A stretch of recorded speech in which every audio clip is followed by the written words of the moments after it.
Our next speaker is going to talk about a broader issue of dissociation, and she's going to talk about what happens when the bonds are dissolved that tie people to society more broadly. As she's observed, human rights are rooted in a common world, and worldlessness threatens commonality. Her work on Hannah Arendt caused her to comment that Arendt makes us rethink policies regarding peoples outside of a political body. Dr. Serena Parekh is an associate professor of philosophy at Northwestern University in Boston, where she's also the director of the Politics, Philosophy, and Economics program and editor of the American Philosophical Association newsletter on feminism and philosophy. She has published a couple of books, one on the Hannah Arendt and the Challenge of Modernity, one on refugees and the ethics of forced displacement. She has also authored numerous articles on the subject of the ethics of refugees. In a recent book review of David Miller's book on the ethics of immigration, she commented, "I've written elsewhere about the failure to consider our moral obligation to refugees who are not on our own territory and the importance of thinking more robustly about what liberal democracies owe to the millions of refugees who will spend an average of 17 years displaced either in refugee camps or informal urban spaces. Less than 1% of refugees who register with the UNHCR rather than coming directly to Europe, North America, or Australia as asylum seekers will ever be resettled." And these are some of the ethical challenges that Dr. Parekh is going to address with us today. Thank you very much.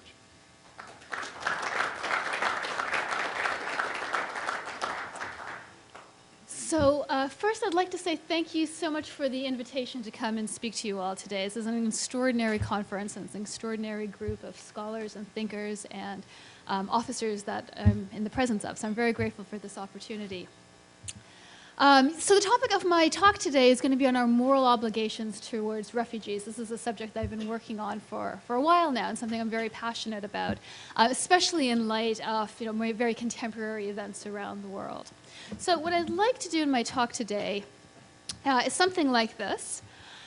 First, I'd like to go over how philosophers have conceived of our moral obligations to refugees, sort of independent of whatever political or legal obligations we have.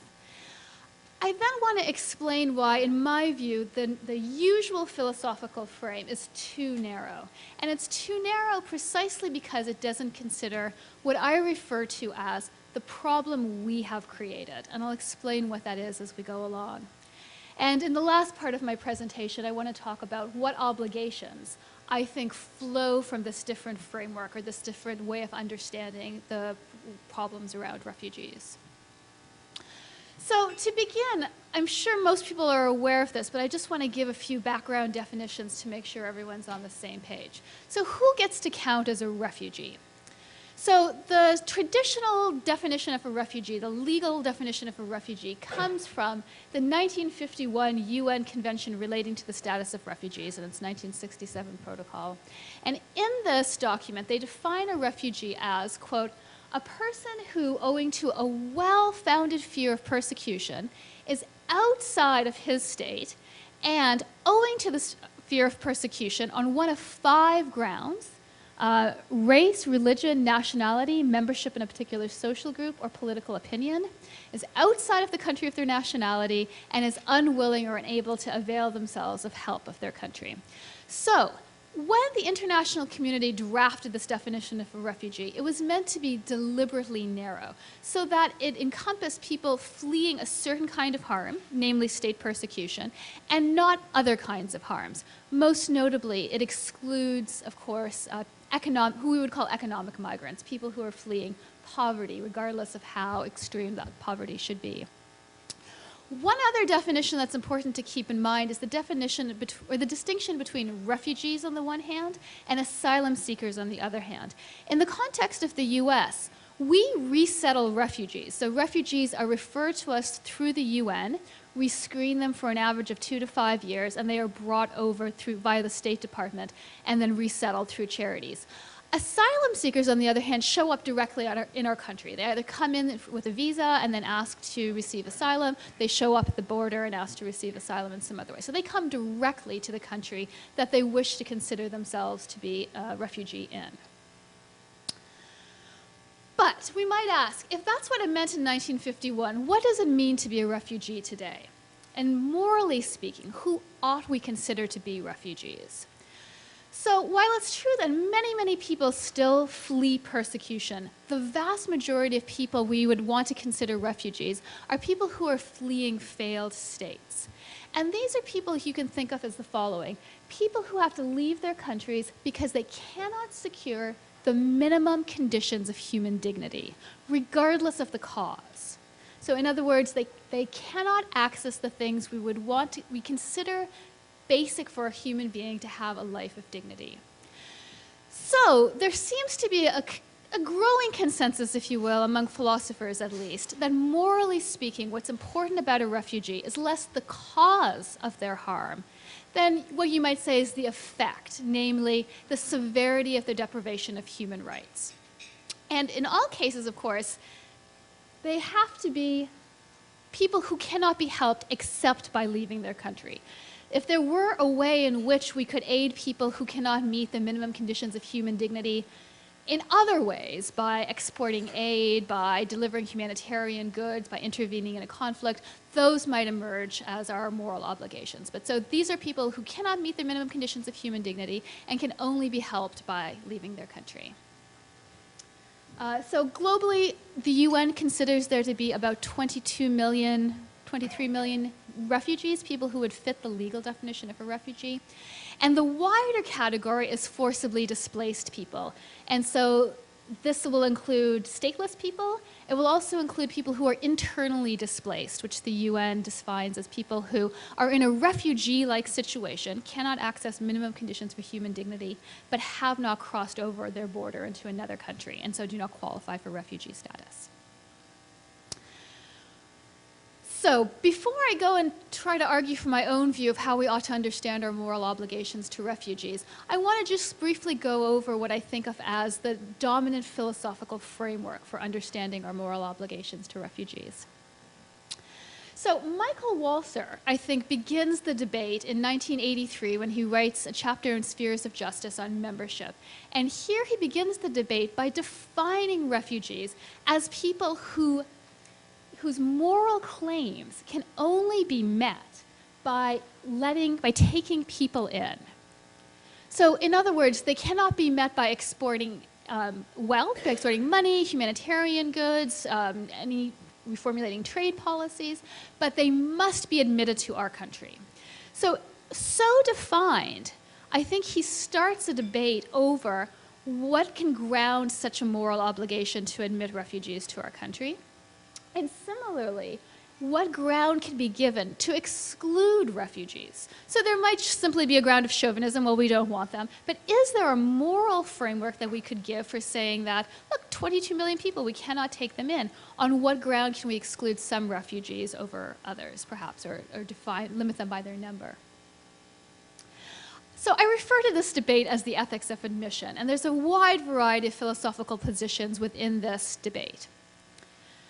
So let me briefly go over what I think of as 4 grounds that are given for our moral obligations to admit refugees to our country. The first is the Pottery Barn Rule, and I have never been to an academic conference where anyone has ever referenced the Pottery Barn Rule before, so I think it's quite funny that just in the last talk, of course, the previous speaker mentioned this. And this is the you broke it, you bought it rule. So roughly speaking, when it comes to refugees, the idea is something like this. If you are going to engage in some kind of military intervention or facilitate international relations in some way where the outcome is going to be refugee flows, you are responsible for those refugee flows. And the preeminent example of this is Vietnam. So after the Vietnam War, we resettled 400,000 Vietnamese and Hmong and other people who were involved with the Vietnamese War. And we led a global effort to resettle about 1.5 million refugees. And this came out of this widely shared view that because we were involved in this conflict that had this particular outcome, we ought to play a role in facilitating resettlement. So it's an intuition that I think many people can kind of identify with, though it doesn't apply in all cases, of course. By and large, the most common way of justifying obligations to refugees is the principle of the Good Samaritan that Kit Wellman referred to this morning. And this is the idea that if you encounter somebody whose need is tremendous on the one hand, and you are able to help them at relatively low cost to yourself, you should do that, even if you don't know who they are, even if they are not a fellow citizen, even if they are not a member of your religious group, even if you don't like them, you still ought to help them because of the weight of their need relative to your ability to help them. And it's clear how that would apply to refugees. Refugees are in dire need in so many circumstances, and there are many countries that have immigration systems that would allow for them to come fairly easily to a country and to integrate and to settle and to start new lives. The third ground is a little bit less based on a sort of common intuition, a little bit more international relationsy. And this is the idea that we live in an international system wherein sovereignty of our country is related to the ability of the state to protect its members. If a state fails to do that, then the obligation to do so is taken up by other states who are functioning, precisely because we benefit from living in an international system that, by and large, functions well. Related to that is the ground of human rights, of course. And this is the idea that states are the primary subject that must respect, protect, and fulfill your human rights, and if they fail to do that, the international community steps in. When it comes to refugees, if a state has violated the human rights of its citizens and they are made refugees, well, protecting human rights of refugees will then give rise to obligations to resettle them or grant them asylum and so forth. Now, it will probably not come as a surprise to anyone in this room that philosophers do not agree over whether or not we have moral obligations to refugees. So I want to just briefly go over three, I think, plausible arguments for why our moral obligations to refugees can be thought of as being more limited than on the other grounds. The first is the ground of political self-determination. And roughly speaking, this is the view that democratic societies have a certain amount of social goods that they distribute. So they distribute via policies of distributive justice. And in order to do that, in order to be a robust democracy, in order to be able to share our goods with our fellow citizens, we have to have a sense that we are in control of who is our member. And the only way we can do that is having the right to exclude some people. So if we decide we have to restrict the number of refugees coming in, or perhaps even the kind of refugees, the source, the countries that refugees are coming from, in order to preserve our democracy and this feeling of goodwill amongst its members, to distribute its resources fairly, we ought to be able to do that. So this ground is sometimes attributed to David Miller, who I think gives a plausible justification for it on the grounds of social justice. The second view is related to the first, but emphasizes more the importance of culture. So culture on this view is something that's fundamentally important to individuals. It gives our lives meaning, it shapes who we are, and because communities of character, as Michael Walzer puts it, are so fundamental to human existence, we have a moral right to exclude people on the grounds that we can shape our culture in the best way we think. So if Japan, for example, wants to maintain a homogenous Japanese society and exclude all refugees, the idea is that, well, they have a moral right to do so because culture is so fundamental to human existence. And the final ground is the ground that's argued for by Christopher Wellman, and this is the idea that in a liberal state, freedom of association is a fundamental value. It's so important to who I am that I am able to associate with only those people I choose, and I'm not forced to associate with people I don't want to associate with. And this right transfers to the state as a whole, so that if a society decides, you know what, no refugees, it has a right to do that because of the value of freedom of association.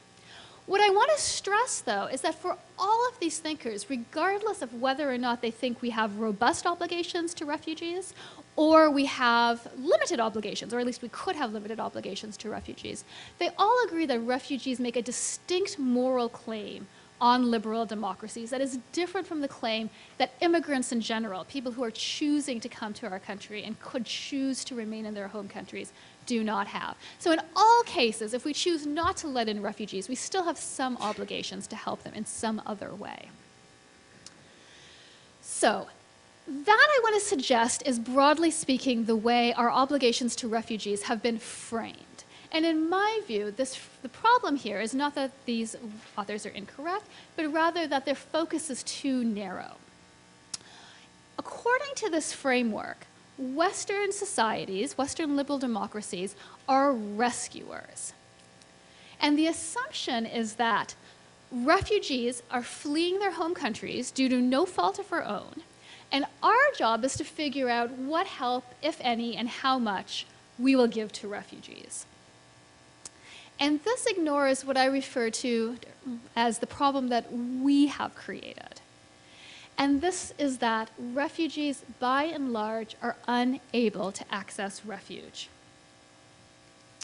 What I mean by that is the following. I think we ought to understand refugees as trying to navigate two distinct sets of harms. The first set of harms is the harms that we normally think of refugees as fleeing from. So the circumstances that drove them to leave their homes in the first place: human rights violations, failed states, war, violence, etc. So importantly, this is what their state did to them. And I think generally speaking, when we think of our moral obligations, this is where we come in. We think, well, should we help them here? Should we not? But I think this is only the first of two sets of harms. The second set of harm is what I call the problem that we've created. And it goes something like this. If you have the misfortune of finding yourself experiencing the first set of harms and being forced to leave your home because of massive human rights violations, the international community has created for you three options: squalid refugee camps, urban slums, or very dangerous migrations.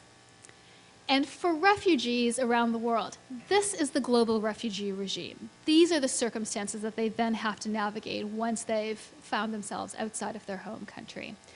So what I'd like to do then is to suggest that each of these options fails to provide them with the minimum conditions of human dignity. And it also fails to allow them to access the minimum conditions of human dignity. Even if we weren't to provide it, it actually prevents them from being able to achieve these on their own.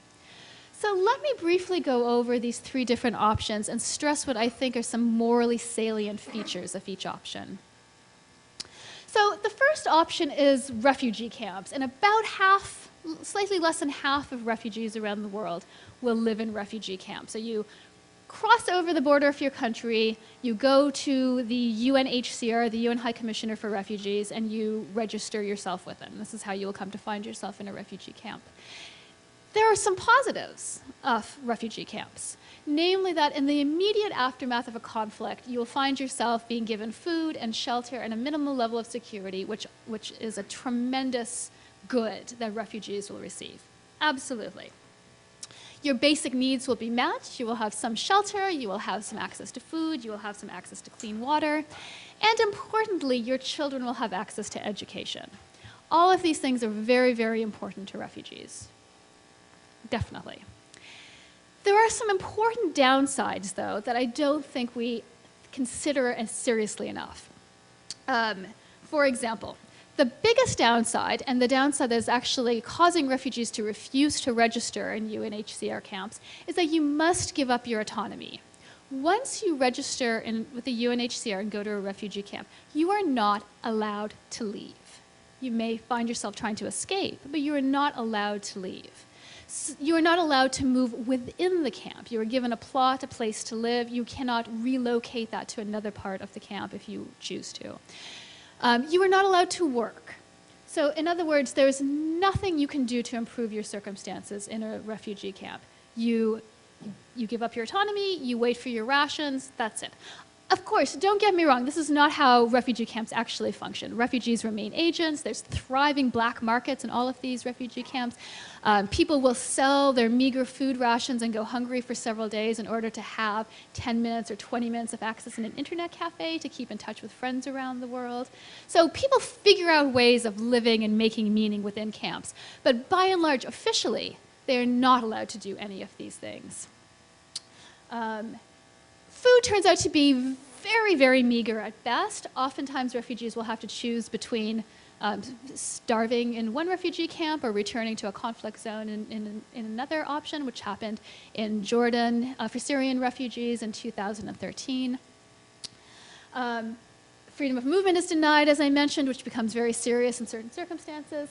And as I'll say in a very understated way, women are very vulnerable to gender-based violence. Accounts that you will read will report sexual and gender-based violence as being more or less routine. You will read statements from camp officials who will say things like, well, what's so bad about rape? You don't die from it. Of all the things refugees have to worry about, that shouldn't be something that should concern us. But of course it should, and it's very routine.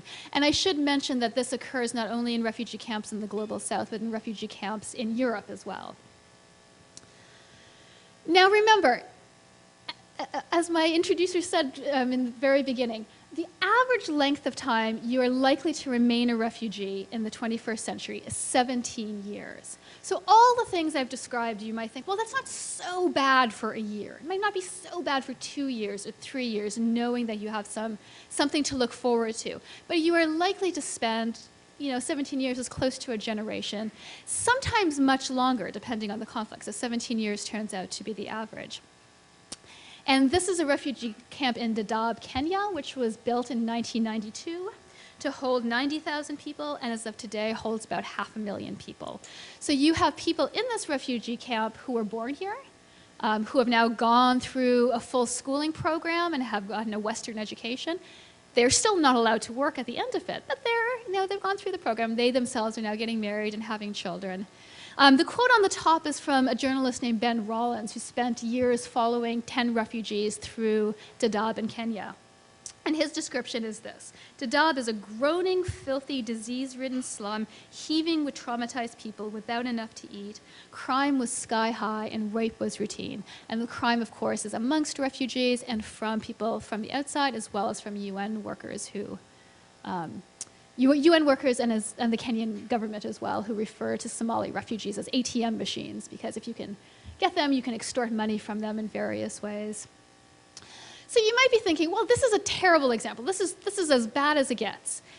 And so I want to use the example of Azraq in Jordan as another counterpoint to this theory that the morally salient facts about refugee camps is that they cannot provide the minimum conditions of human dignity.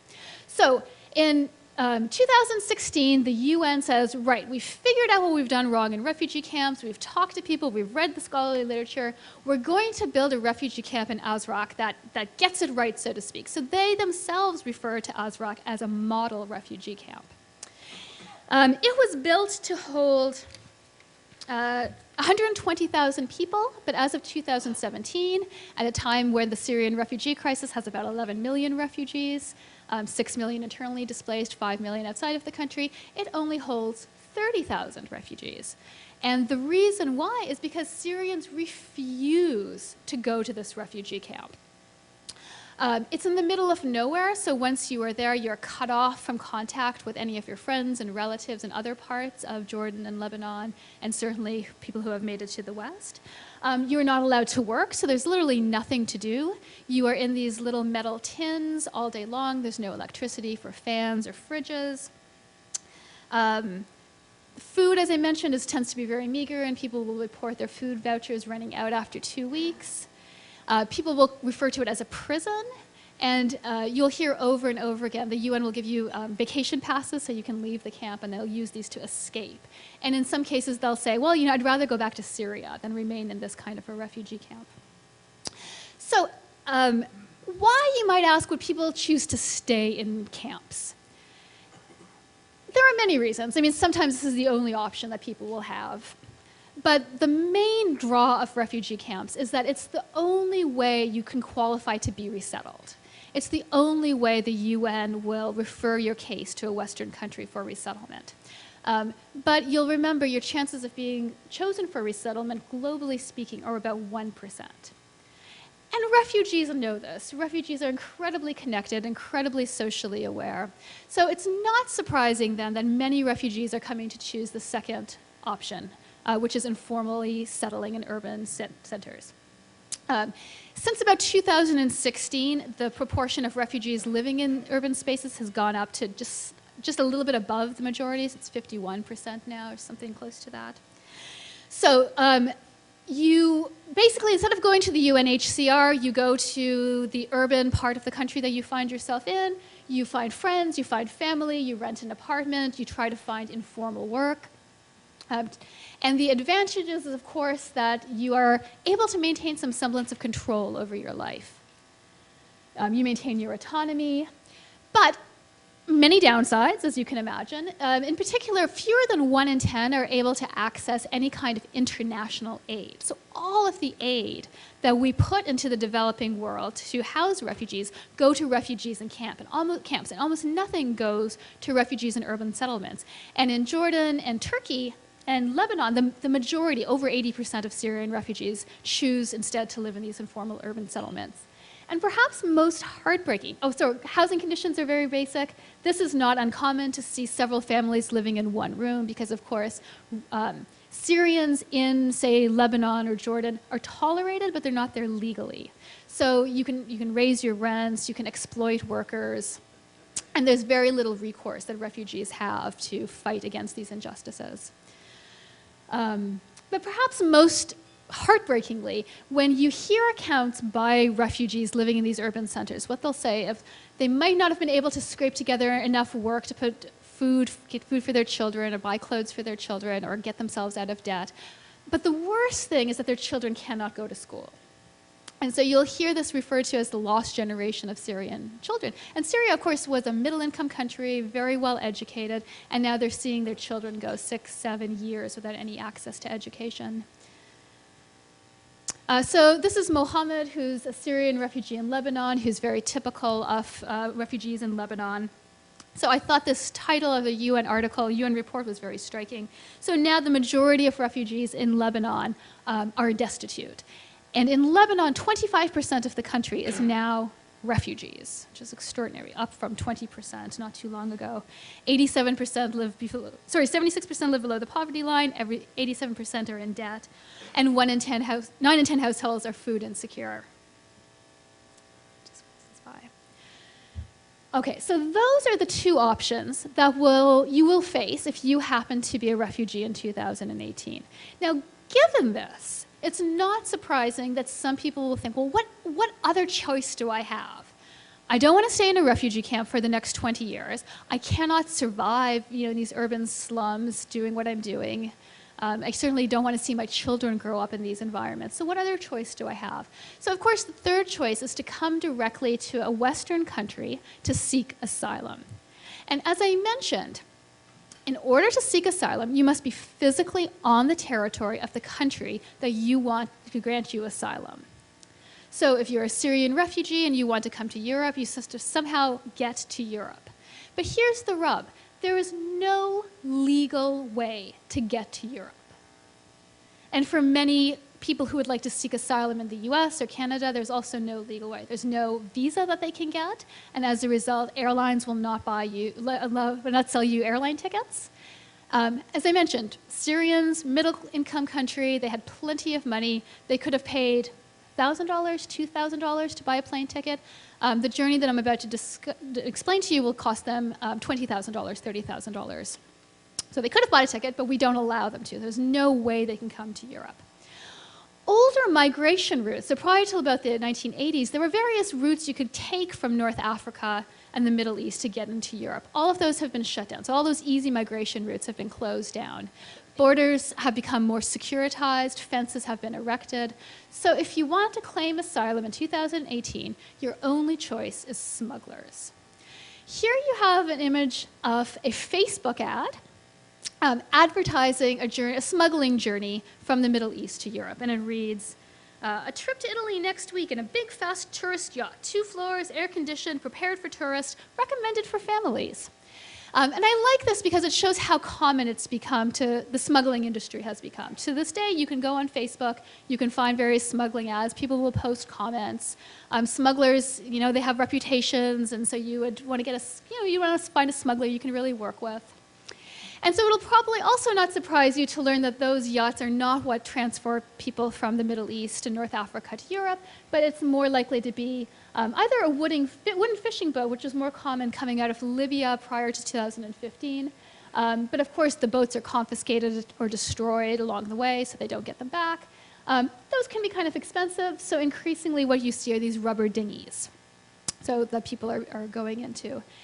So not only is this terrible, of course, for refugees, but it's put about $3 to $6 billion into the coffers of the international criminal syndicates. So it used to be a thing small-time crooks could get involved with, but they quickly realized after 2014, 2015 that there was a lot of money to be made. The Italian mafia became involved in it, and so now it's run by various international criminal networks that have had just a boon economically coming from refugees trying to get to Europe. So what's it like? Obviously, it's horrible. But just to mention a few things, so what smugglers do is to try to cram as many people as they can onto boats, of course. Every body on the boat is worth a certain amount of money, so they don't take adequate food, water, fuel, navigational tools. And unsurprisingly, ships capsize, people on the boats die from starvation, drowning, falling, being pushed overboard, heat stroke, hypothermia.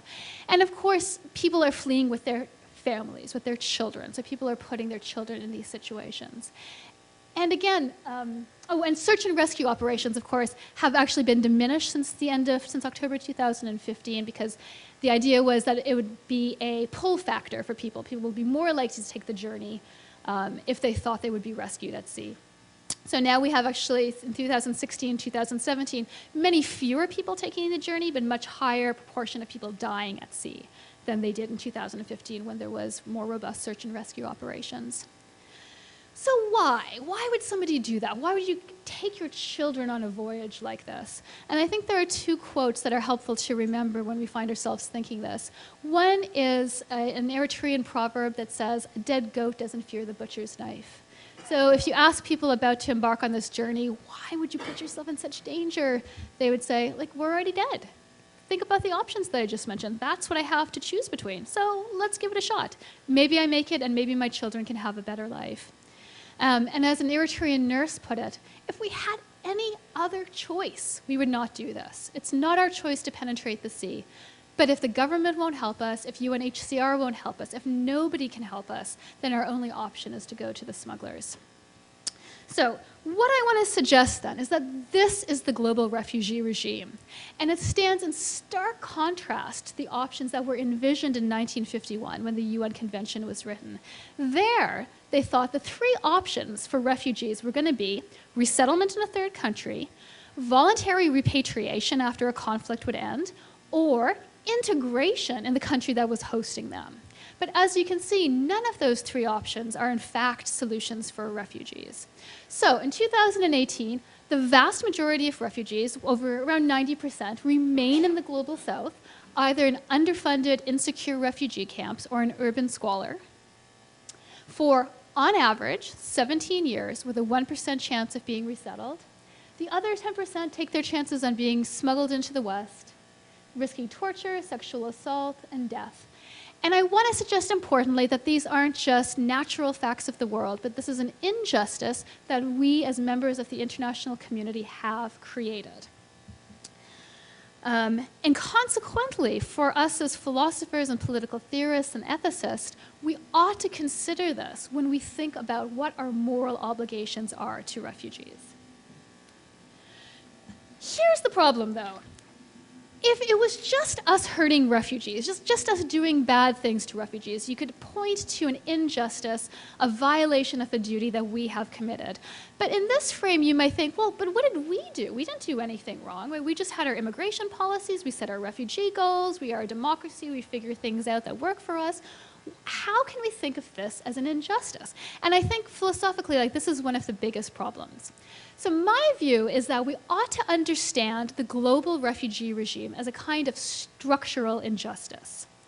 So let me explain what I understand by this concept. So a structural injustice is a situation in which there is something morally wrong, but no clear-cut causal explanation. The wrongs might not have been intentional or deliberate, and they might have resulted from different people acting according to their own needs and interests and views and values and so on, within morally acceptable rules and norms. So the concept of structural injustice I'm drawing from is the one that was described by Iris Young.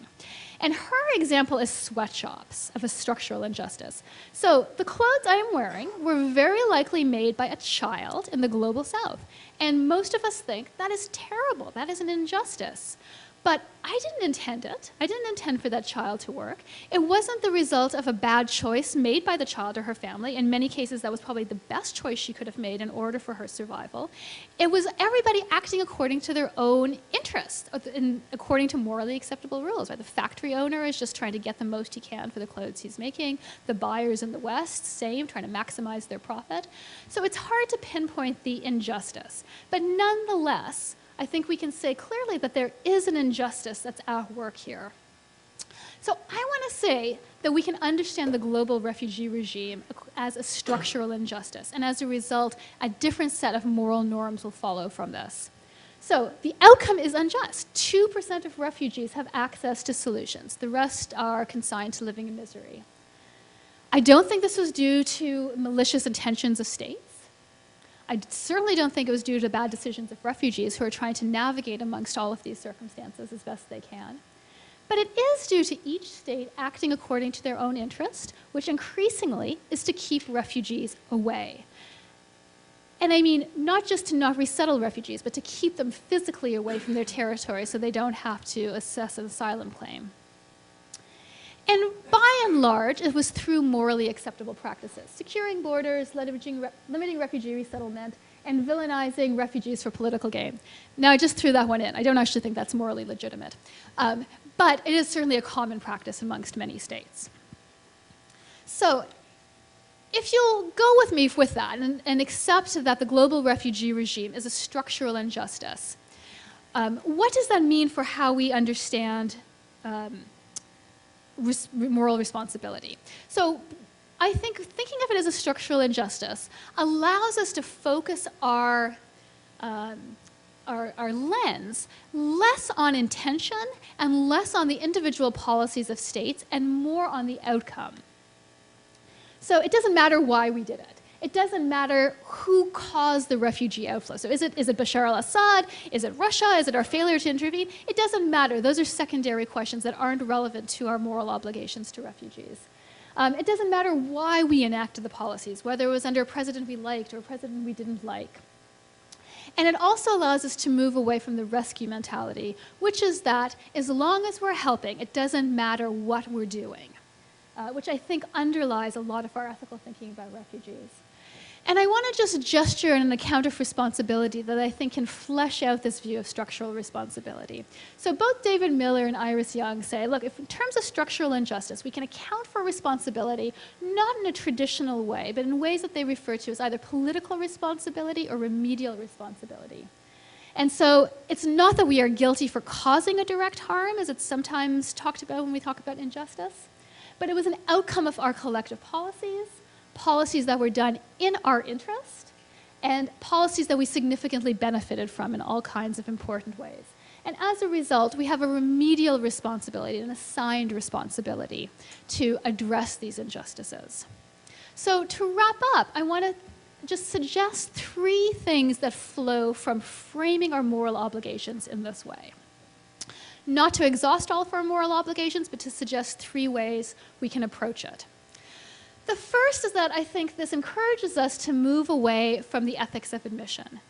If you recall at the beginning of my talk, I suggested that Michael Walzer claimed that our moral obligations to refugees can only be met by taking them in. And I hope what I've explained is that given the refugee regime as a structural injustice, that this is too narrow. We must move away from thinking that the only way we can help refugees is through resettlement. Why? Of course, we resettle 1% of refugees. If there was some magical incantation over the world and allowed us to double our refugee resettlement, it would still be 2% of the population or 4% of the population. It will never function as a solution. And perhaps equally important, refugees themselves don't want this. Most refugees want to remain close to their homes. Lebanon is a taxi ride from Syria. So when Syrians will talk about returning home, talk about the aftermath of the conflict, they can picture their homes, they can practically throw a stone and hit them, and would like very much the opportunity to do that. But most importantly, I think focusing on resettlement encourages us to only think that the way we can help them is through resettlement. And it encourages us to ignore what I think are our other duties. So I want to suggest that we have other positive duties to refugees and we have other negative duties to refugees that we should take more seriously. So a positive duty, how can we aid refugees that doesn't focus exclusively on resettlement or on funding refugee camps without any kind of human rights oversight? So I think we have to think about ways that refugees can be helped in developing countries. So currently we have this really lopsided funding mechanism. We spend about $75 billion on 10% of the refugees and $5 billion on 90% of the refugees. Now, you don't need to be an economics major to realize that a minor shift in our spending would produce significant changes in the way we think about our helping refugees. There are lots of creative solutions. So the question I always get, well, what is it that we can do? What are we supposed to do? So Betts and Collier, for example, are two scholars from Oxford who are actually invited by the King of Jordan to go to Jordan and try to think of more creative solutions. And one of their solutions is to incorporate trade and economic policies with refugee policy. And their idea is, look, host countries are suffering as well by hosting these huge numbers of refugees. What they want is economic growth. What refugees want is autonomy. They want to work. They want to be able to be in control of their lives until they are able to go back to their home countries. So if we can create what they call special economic zones that we give favorable trading relationships with, that would be a way of sort of getting at helping refugees as well as helping host states, as well as using our financial, it's not that we're not contributing, and I'm suggesting we should be contributing.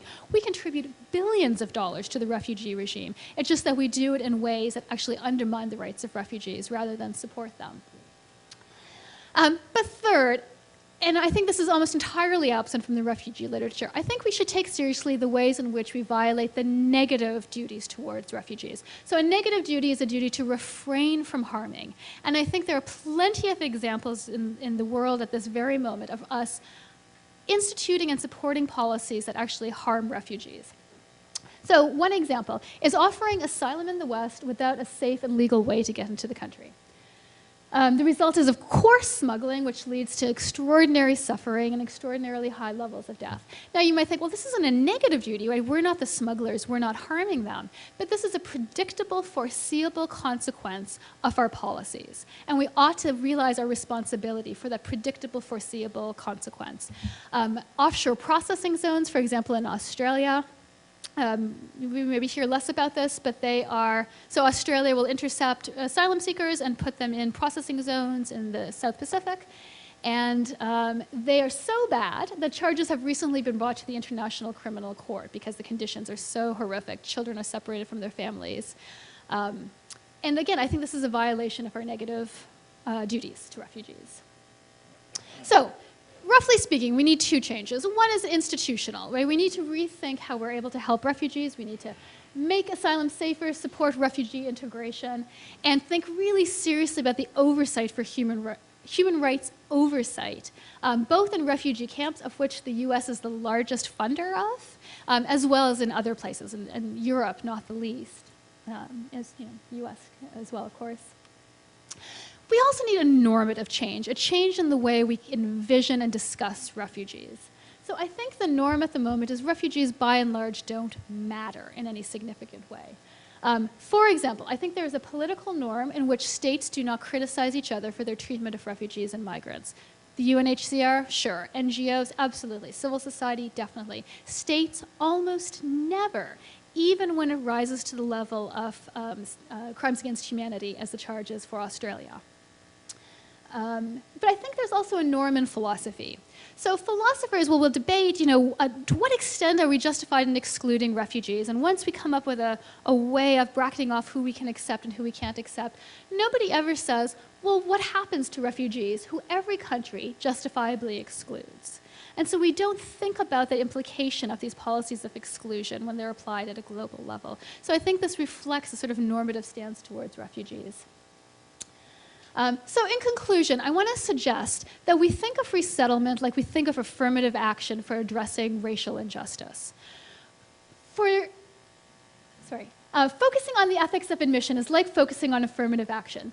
Both are extremely important for the people that it helps. Resettlement is transformative for the millions of refugees that the U.S. has resettled over the last 40 years. Their lives have been enormously transformed, as are people who are beneficiaries of affirmative action. Yet affirmative action, no matter how robust, will never get to the heart of structural racism against traditionally oppressed minorities.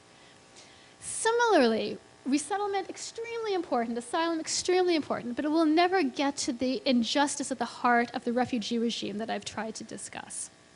So I think it's incumbent on us as ethicists, as political leaders, as thinkers, to really take seriously the way in which the structural injustice is something that we have created and that ought to be addressed, at least, in our moral obligations towards refugees. Thank you.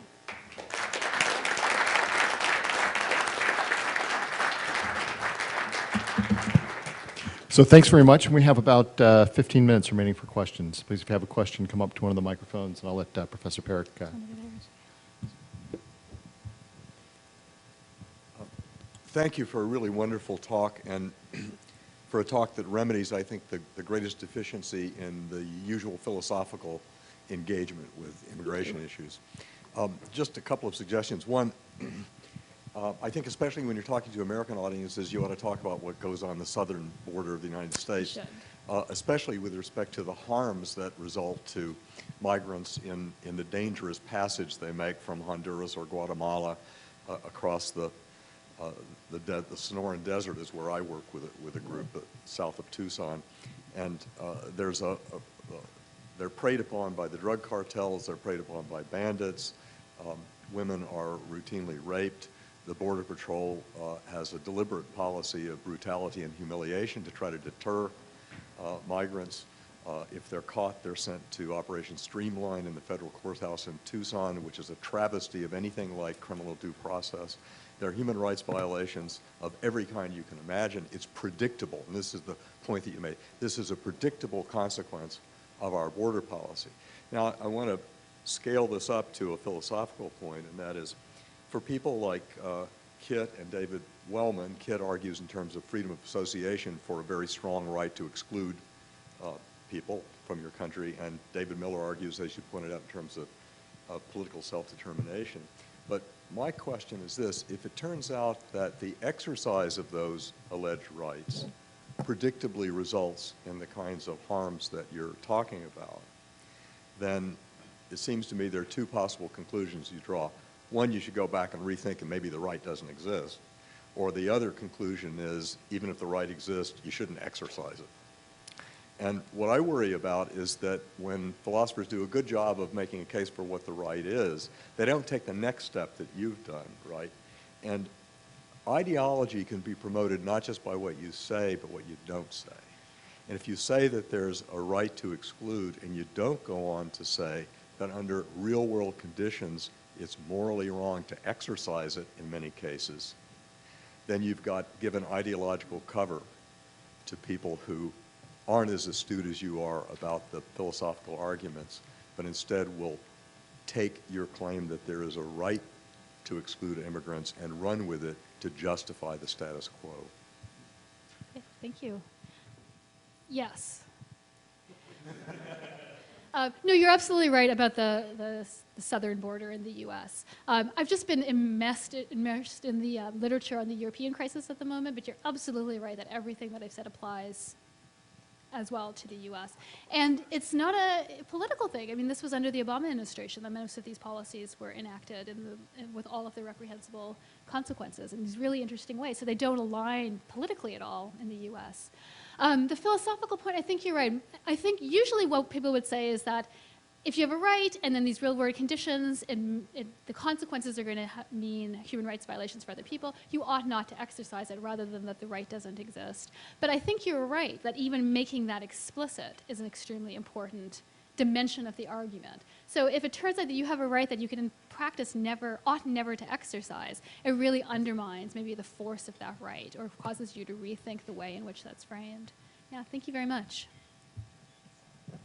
Yes, thank you very much, Michael Gross from the University of Haifa. I want to push you a little bit on the practical implications and the implementation of the policy as you see it. As I'm sure you might be aware, we have a small-scale refugee problem in Israel with some 30 or 40,000 Eritrean and Somalis who've emigrated over the years when the border was open, and the debate, there's a vigorous public debate now about what to do with them and should the government deport them and shouldn't they deport them, and academics have signed petitions and journalists and jurists and so forth. But if you push people, most people will agree that Israel can easily absorb 30 or 40,000 refugees tomorrow. The fear is that, well, if we do that tomorrow, what's going to happen the next day? So my question on a global scale is the number of 20 million or 30 million asylum seekers and refugees, could those be easily absorbed if they were effectively and judiciously distributed around the world in a fair way? And if so, wouldn't it be perhaps the easiest way to solve the problem, assuming you can assure that other countries would cooperate? So the first question is, how do you assure that everyone's going to cooperate with this scheme? And then the second is how do you prevent the blowback of more and more people from the global south saying, well, it's so easy, now we're just going to keep coming and coming and coming. So how do you navigate that as a practical matter on a global scale? Yeah, thank you very much for that. I have been following the Israel case because it's one of the few cases in which people aren't afraid to use the language of morality. So we have a moral obligation to asylum seekers and refugees. We were refugees once, so there's a very, that takes on a very strong place in the Israeli debate that it doesn't often in other countries. It's a lesser extent, but it's very prominent in the Israeli debate, which I find really fascinating. So the question you raise, I think, is one that is often raised, of course, because it's an extremely practically important question. But I think I would like to answer it by suggesting that we actually step back from it. So it's absolutely the case that certain countries do not have the same absorptive capacities as other countries. The population of Israel, its homogeneity, its relative homogeneity, its size, etc., versus Canada or Australia. But what I would want to suggest is before we even get there, why is it the case that the only way we can help Somali and Eritrean refugees is by resettling them? Isn't there a way we could put into practice economic policies in Africa that would allow them a reason to stay? Other people will suggest that, look, if we actually had genuine asylum processing in parts of the world where people are fleeing from, that people wouldn't come directly to Israel, then they could, in fact, be resettled via the UNHCR. So both of those, again, speak to, like, if we focus on the little problem, well, they're here, what do we do with them? Can we absorb them? We forget that the bigger problem is that they are there in the first place, and we've given them no other option except to try to get to the closest place that they can, that they think they have a plausible chance of being, if not even accepted for asylums. Plenty of people don't even have any hope of that, but they realize that they can live in the shadows of Europe or Israel after that. Those are their only options, and my suggestion is that we think about other ways. Not to suggest that, this is the here and now and we have to deal with this, and I think this is a pressing problem that we can bring moral norms to bear on. Absolutely. But the larger question is there a way to think about aid to refugees that would allow refugees to access the kind of aid they want, autonomy, minimum conditions for human dignity, closer to where they live and where they would ultimately like to live?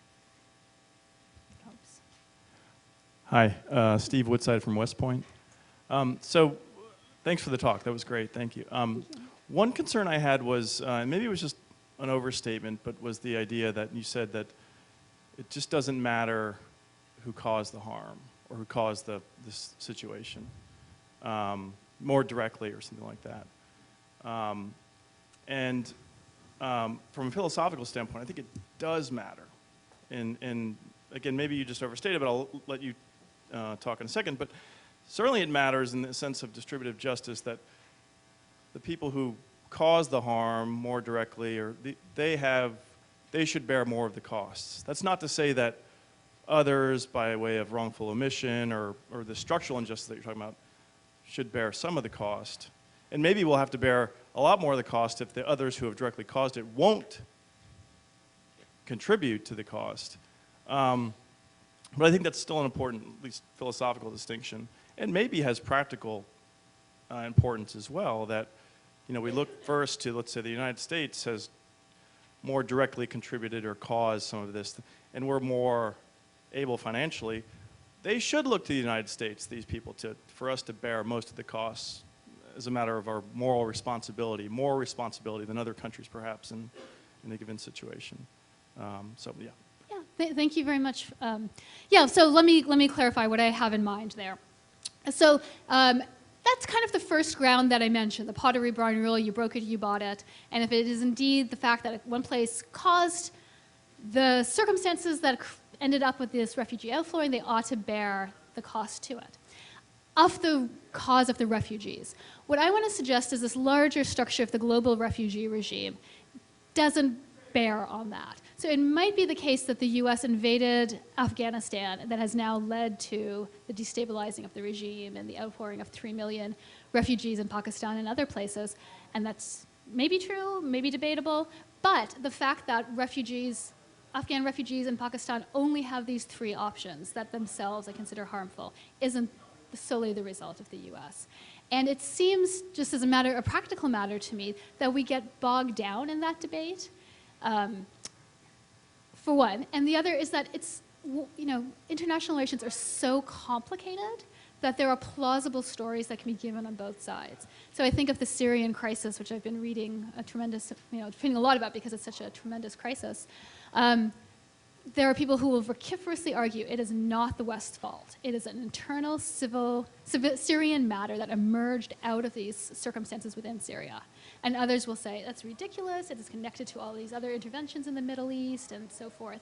So I think because of that, we could debate, it's not helpful to debate it, and it distracts us again from the sort of secondary harm that I'm interested in drawing to light. Thank you.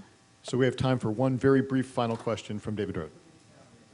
Oh, thanks. We have a really fabulous talk, really eye-opening. I think in some ways this is a follow-up on Alan's question about why you think that it's more helpful to frame it in terms of the structural injustice point rather than talking about rights and permissibility. Because one of the things you might think about the structural point is, we can observe that and see it, but it's not very good at actually allocating who needs to do what and who needs to take obligations and responsibilities, in particular allegations of duties, whereas the language of rights is very, very good at doing that.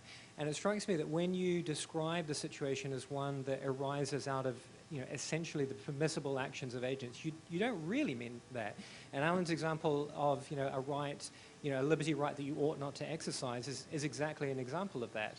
So the question is, why don't you just follow that logic of individual rights to that conclusion and say that these are examples of actions that would be permissible but in fact are not because they're disproportionate, and that creates specific obligations that are allocatable on the basis of individual rights rather than moving to this more amorphous language of structural injustice. Yeah, thank you very much. And I think, this is still something I'm grappling with.